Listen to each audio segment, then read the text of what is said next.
podcast discusses child sexual abuse and the impacts of harm on children and families. While we won't include graphic detail, some listeners may find this content distressing. Please take care while listening and consider pausing or seeking support if you need to. There's many and varied support services available, including Lifeline on 13 11 14, Kids Helpline for 5 to 25-year-olds on 1800 55 1800, and the Sexual Assault Helpline on 1800 010 120. If you're outside of Australia, we encourage you to seek a local support service. Today's episode takes us into one of the most confronting but necessary parts of the In Plain Sight report. So far in this series, we've heard about lived experience, the harm caused, and the system blind spots that allowed child sexual abuse to go unseen. In this episode, related to Part D of the In Plain Sight report, we turn our focus to accountability, responsibility, and system response. This is where the review shifts from what went wrong to who must act and how the system must change to better protect children. The findings in this section make it clear that safeguarding children cannot rest with any one agency, role, or profession. It's a shared responsibility across government services, leadership, oversight bodies, and the broader community. The experts that will be joining us later in this episode are again John Rouse, former Detective Inspector of the Queensland Police Service and Professor at Monash University, and Hetty Johnson, founder of Brave Hearts, one of Australia's leading child protection advocacy organisations. I'm also joined again by Luke Twyford, Principal Commissioner of the Queensland Family and Child Commission, who led the independent review. Luke, Part D of your report is about accountability, and not in a punitive sense, but in a system-wide perspective. It asks hard questions about leadership, decision-making, and whether our systems are truly designed to see, hear, and respond to risk. The report makes it clear that accountability isn't just about those individual failures, it's about how the whole system operates together. So what does it tell us about where that accountability really needs to sit? Certainly, and I think there's some loud messages in here that are slightly controversial in the sense of the Child Death Review Board and I, as the authors of this report, asking for whole of government change. Change has to come from the top. Child sexual abuse, we have shown in Part A of the report, is incredibly prevalent, as is child sexual abuse offending. And so Australia has a significant problem with this issue. 1 in 4 Australian girls, experience child sexual abuse. That's not okay by any standard. So then when you start to say, well, what are the systems that prevent and respond to child sexual abuse? Who's in charge of them? What are their priorities? We slowly found our way all the way up at the Australia's National Cabinet. All the premiers and chief ministers and the Prime Minister meet. What is their list of priorities? And the word children doesn't appear in it. Not just child sexual abuse, but the word children. We've got national priorities around water security, farming, irrigation, tourism, business, the economy, of course. And we're not saying they should be minimised, but surely somewhere child sexual abuse needs to be a national priority given its prevalence and given the issues that we can show across multiple states. So there's a loud call for a reform of government priority setting. That means we would like to see ministerial accountability for the prevention and response to child sexual abuse. And that's important because as we look at the architecture of government, police did their role. The early childcare system performed its role. The blue card scheme performed its role. The courts and judiciary performed their role. But too many children were and still are being abused. The systems are inadequate. And so if we continue to try and solve problems with the current system, we're not going to get where we need to be. And so that's a very long answer around accountability, but ultimately this report is saying we need to redesign our systems. This wasn't a case of failure where someone did the wrong thing once or where one policy or procedure wasn't followed. This is perpetrators finding the gaps of weakness within our systems and it being no one's job to respond. It's really a case of leadership. So what's your perspectives around how leadership and decisions contributed to harm? Well, I don't want to say anything that takes away the offender's accountability. It is this man and other child sex offenders who must bear all our rage for what they did and what they do and how they did it. The systems around them that were meant to protect children almost actually did what they were designed to do. And so I don't think we hold individual officers or individual bureaucrats or individual politicians responsible for what occurred. But we've now produced a report that says the systems are inadequate, things have to change. Unless we change, more children will continue to be abused. And so I think we've now tipped into leadership having to be accountable. There are 28 recommendations. They build on the unfinished recommendations from the Royal Commission. And so if there is accountability at the community leadership level, it's probably that profound question of how many reviews does it take to change a system? Oversight is intended to act as a safeguard. What did Part D, which is what we're talking about in this episode, what did it reveal about how oversight bodies were functioning? So I think by oversight bodies, we mean the early childcare regulator, potentially the blue card system, and any other involved across the country. So in the case study, I want to talk about that, but I also want to lift that out because we have a whole of Australia issue that we're discussing. So in the case study, I'll start by saying that Royal Commission into Institutional Responses to Child Sexual Abuse happened at a time and was looking back over many years when we didn't use early childcare the way we use it today. It was a growing subset of the education system when that Royal Commission occurred. There's very few specific case studies or recommendations about early childcare to today when we conduct this review, and it is the epicentre for multiple significant cases of child sexual abuse. So the oversight body for early childcare has a story of its growth, of its learning. Certainly during our review, they were announcing more and more reforms to the early childcare education capacity building, regulatory, the whole system.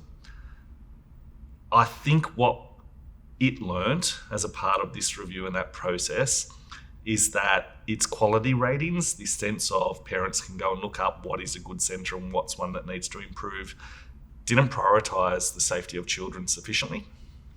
The fact that you could have child sexual abuse occurring and still be rated excellent, raises many questions, as it should. And then separately, how do we investigate child sexual abuse if we're not the police? So in Queensland, we're about to introduce the reportable conduct scheme. All organisations that work with children will need to investigate concerns and allegations. They have skill sets around human resource investigations. So if someone breaches a code of conduct or someone misbehaves at work, we're okay across organisations at investigating that. But do we actually have the strength, the courage and the systems to investigate allegations of child sexual abuse in our organisations and not refer it to police? Or to refer it to police but continue to investigate the risk and threat. That's the next big step for us in Australia.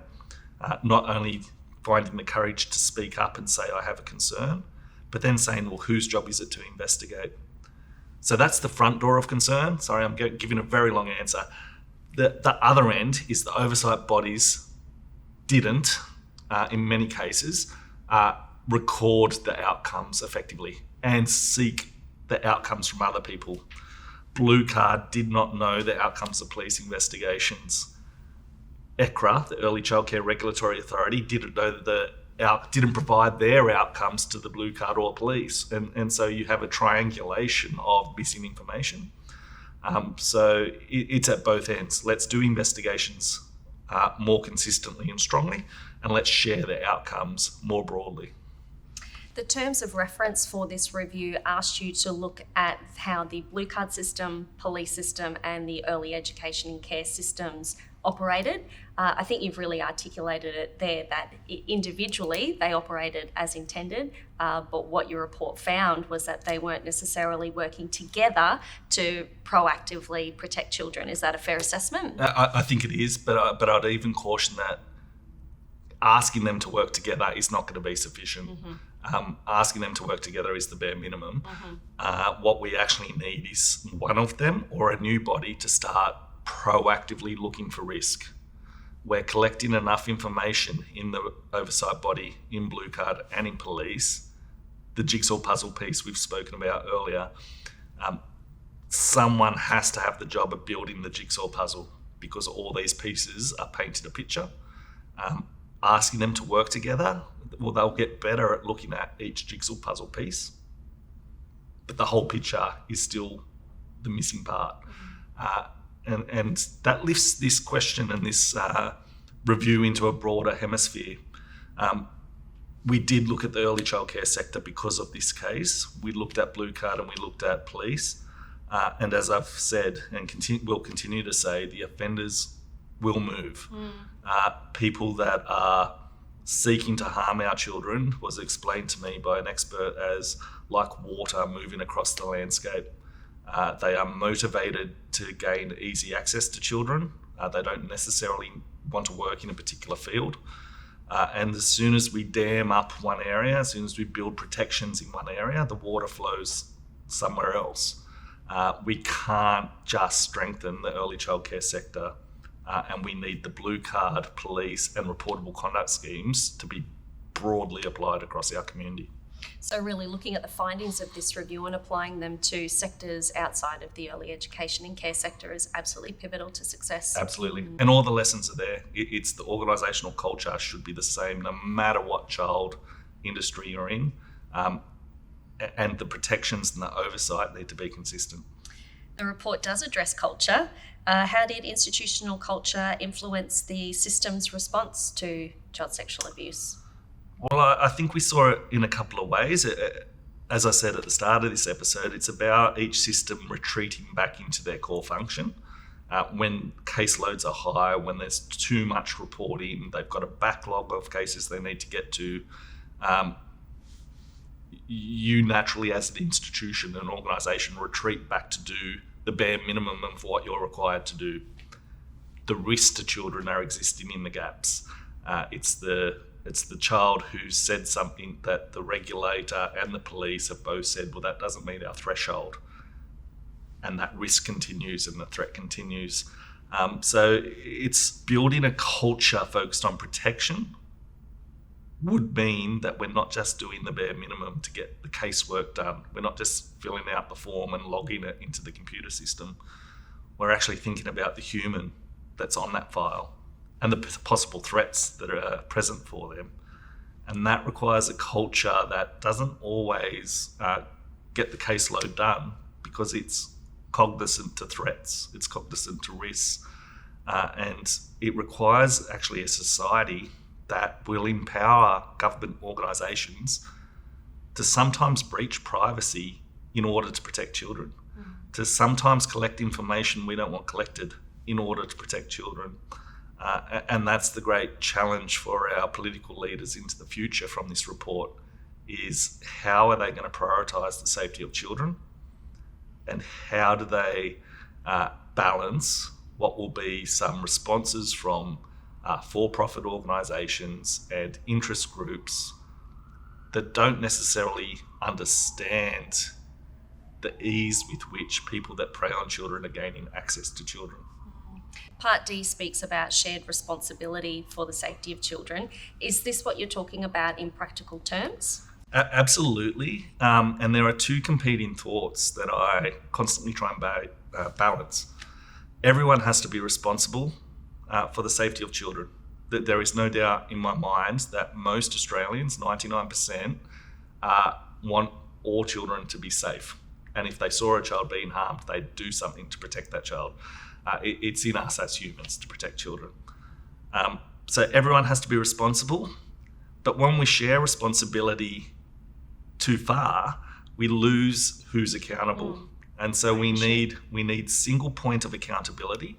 We need someone that's in a controlling position to say, you're all responsible, but when you find something, send it our way. And so you need both. I think too often in the prevention space, we share prevention responsibility, and it's very hard to find in government. Well, who actually is there doing prevention work to protect children from sexual abuse? And at the other end, we say, the police will deal with everything. And both are the wrong approach. If listeners take one message from Part D of the report, which is around responding to child sexual abuse, what would that be and what needs to change now? Well, I think if you're a member of the community listening, it's making sure you're aware of how children disclose concerns.